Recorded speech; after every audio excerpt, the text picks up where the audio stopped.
দক্ষিণ দিনাজপুর জেলার বুনিয়াদপুর শহরে সোমবার বেলা 12টা নাগাদ বংশিয়ারি এরিয়ার সমস্ত অঙ্গনওয়াড়ি কর্মীরা বুনিয়াদপুর ফুটবল মাঠের পাশে একত্রিত হন।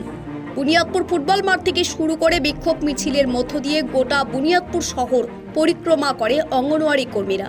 বুনিয়াদপুর শহরে বংশিয়ারি আইসিডিএস অফিসের সামনে এসে মিছিল শেষ করে 22 দফা দাবি নিয়ে পৌঁছায় সিডিপিও অফিসারের কাছে। এদিনের এই ডেপুটেশন কর্মসূচিতে সামিল হয়েছিলেন পশ্চিমবঙ্গ অঙ্গনওয়াড়ি কর্মী ও সহায়িকা কল্যাণ সমিতির রাজ্য কমিটির সহকারী সভাপতি অনুরূপা শর্মা, রাজ্য কমিটির ওয়ার্কিং প্রেসিডেন্ট মৌসুমী ঘোষ, বংশিয়ারি ব্লক কমিটির সভাপতি ইতি সাহা সহ মুক্তি বিশ্বাস, সারন্তী ঘোষ, নার্গিস বানু, মাধব পাল, জিষ্ণুর রিনা পারভিন সহ অন্যান্য কর্মীরা। এ বিষয়ে পশ্চিমবঙ্গ অঙ্গনওয়াড়ি কর্মী ও সহায়িকা কল্যাণ সমিতির রাজ্য কমিটির ওয়ার্কিং প্রেসিডেন্ট মৌসুমী ঘোষ জানিয়েছেন, আজকে আমাদের এখানটা একটা র্যালি হবে। আমরা এখানে বংশিয়ারি প্রজেক্ট যে আছে সিডিপি অফিসে একটা ডেপুটেশন দিতে এসেছি। এখানে মূলত আমাদের 22 দফা দাবি নিয়ে একটা ডেপুটেশন হবে। তাছাড়াও এখানে ভয় দেখিয়ে ধমকে মেয়েদেরকে কাজ করানো হচ্ছে, বিভিন্ন রকম কাজ। আমাদের যেমন পোষণ অ্যাপসের কাজটা জোর করে করানো হচ্ছে মোবাইল ফোন না দিয়ে। বিভিন্ন ধরনের এলাকাগত অনেকগুলো কারণ আছে। তাছাড়াও আমাদের 22 দফা দাবি নিয়ে এখানে ডেপুটেশন দেওয়া হবে। এ বিষয়ে পশ্চিমবঙ্গ অঙ্গনওয়াড়ি কর্মী ও সহায়িকা কল্যাণ সমিতির রাজ্য কমিটির সহকারী সভাপতি অনুরূপা শর্মা জানিয়েছেন,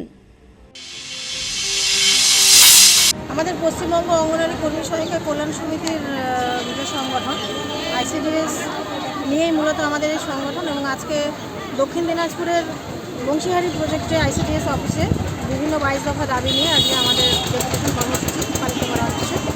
সেই কাজের জন্যই আমরা এখানে জড়ো হয়েছি। এরপরে আমরা যাবো আইসিডিএস অফিসে সিডিপিওর কাছে আমাদের ডেপুটেশন দিতে, আমাদের দাবি দাবা তুলে ধরতে। তার সাথে আলোচনা হবে, তিনি শেষ পর্যন্ত কী বলেন এটাই দেখার। যে আমাদের মেয়েদেরকে ফোন দেননি, দুটো ফোন এসেছে, ফোনের টাকা এসেছে, কিন্তু সেই ফোন আমরা আজও পাইনি। 21 সালে অর্ডার হয়েছে ফোনের, কিন্তু সেই ফোন আজকে 24 সাল আমরা ফোন পাইনি। একবার 8,000 টাকা আর একবার 10,000 টাকা চলে এসেছে কেন্দ্র সরকারের তরফ থেকে, কিন্তু সেই ফোন আমাদেরকে না দিয়ে বলা হচ্ছে ব্যক্তিগত ফোন দিয়ে আপনারা কাজ করুন। কিন্তু ব্যক্তিগত জিনিস দিয়ে সরকারি অফিসের কাজ কখনো চলে না, কারণ একজন সিডিপিও তার ব্যক্তিগত কোনো জিনিস দিয়ে তার অফিসটাকে চালায় না। একটা ফোনও তাকে সরকার দিয়েছে, একটা ল্যাপটপ অফিসে সেটাও সরকার দিয়েছে, একটা জেরক্স মেশিন সেটাও সরকার দিয়েছে, একটা আলপিন কিনতে হলেও সেটা কিন্তু সরকারের অফিসের পয়সা থেকেই সিডিপিও কিনছে, সেটা উনি নিজের পকেট থেকে কিনছে না। কিন্তু সেখানে আমাদের এই 8,250 টাকা মাইনে যে অনারিয়াম পায় কর্মীরা, সেইটা এখন বেড়ে 9,000 হয়েছে কর্মীদের। সেইটার থেকে বলা হচ্ছে যে আপনারা ব্যক্তিগতভাবে ফোন কিনে কাজটা করুন, যেখানে ফোনের দাম অন্তত 18 থেকে 19,000 টাকা। যে পোষণ টাকারের অ্যাপ সেটা এতটাই উন্নত যে 5G ছাড়া আপাতত 5Gতে সাপোর্ট করছে, এরপরে সাপোর্ট করবে কিনা 5G সেটাও সন্দেহ। সেখানে একটা মেয়ের পক্ষে 21,000 22,000 টাকা দিয়ে ফোন কিনে কাজ করা কি সম্ভব? এটা প্রশ্ন থাকলো সংবাদ মাধ্যমের সামনে, যে এই 22,000 টাকা দিয়ে ফোন, যে মেয়েটা 9,000 টাকা মাইনে পায়, সে 22,000 টাকা দিয়ে ফোন কিনে কি করে কাজটা করবে?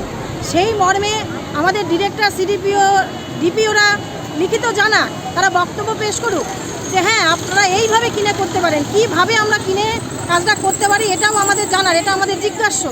তারা যে বারবার করে বলছে, এবং আমাদের বাচ্চাদের মাত্র 11 পয়সা দেওয়া হচ্ছে খাবারের।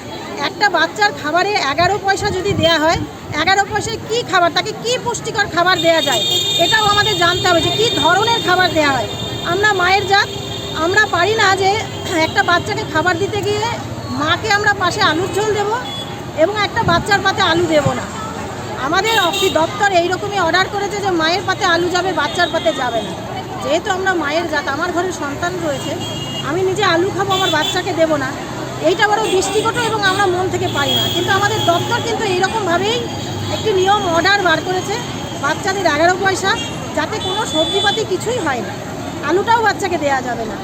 এইগুলো নিয়েই আমাদের দাবি দাবা। তারা সেন্টারে গিয়ে মেয়েদের জোর করছে কাজ করার জন্য, আপনাকে এতক্ষণ থাকতেই হবে, কিন্তু আমাদেরকে আজকে বাজার করাতে পরিণত করেছে। সকালবেলায় 7টায় যদি সেন্টার হয়, তাকে ডিম বাজার সমস্ত জোগাড় করে নিয়ে যেতে যেতে যদি 8:30টাও বাজে, তাকে প্রশ্ন করা হয় আপনার 8:30 বাজলো কেন। কিন্তু নিয়মের বশবর্তী হয়ে আমাদের যে আষ্টে পৃষ্ঠে বেঁধে দিয়েছে যে আপনাকে বাজার সরকার হয়ে বাজারটাও করে আনতে হবে, তাহলে একটা মেয়ে কি 6টার সময় বাড়ি থেকে বেরোবে এবং 7টা পর্যন্ত বাজার করবে, করে 7টায় সেন্টারে ঢুকবে? তাহলে কি সেই সেন্টারের বাজার করাটা তার বাড়ির যে ব্যক্তিগত জীবন সেই সময় থেকে কাটতে হবে? কোথার থেকে কাট করা যাবে? এইগুলো জানার, এইগুলো জিজ্ঞাসা তার কাছে। আপনার নাম, আপনি কি দায়িত্বে আছেন? আমার নাম অনুপমা শর্মা, আমি এই সংগঠনের সহসভাপতি। দক্ষিণ দিনাজপুর থেকে সীমান্তের কথার বিশেষ রিপোর্ট।